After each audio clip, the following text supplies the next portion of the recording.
চলা, তাকে আর্থিক সাহায্য করা, এভাবে জালেমের সাথে চলা, সমর্থন দেওয়া, মৌন সমর্থন, মিছিল দেওয়া, ওই দল করা, এগুলি সব কি সমর্থন। তাকে ভোট দেওয়া, এটাও কি সমর্থন। আশা তার সাথে চলে আসা কথা।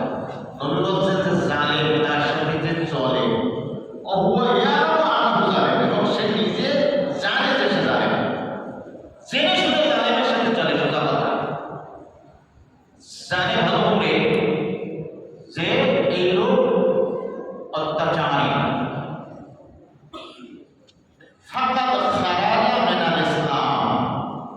সে ব্যক্তি ইসলাম থেকে বেরিয়ে গেছে, যদিও ৫ ওয়াক্ত নামাজ মসজিদে পড়ে না কেন, হজ করুক না কেন, হজ করে বিরাট গাড়ি নাবিও বাঁধে বা তাকলিফ করে বা পীরের মুড়ি অথবা জামাত ইসলাম করে, হ্যাঁ, অথবা ৫ ওয়াক্ত পাবন্দির সাথে তাহাজ্জুদ করে মসজিদে আসে, নামাজ পড়ে, কিন্তু নবী বলতেছেন সে চলে কার সাথে? কার সাথে চলে? জালেমের সাথে চলে। নবী বলছেন সে মুসলমান না, ইসলাম থেকে কি হয়ে গেছে? বেরিয়ে গেছে।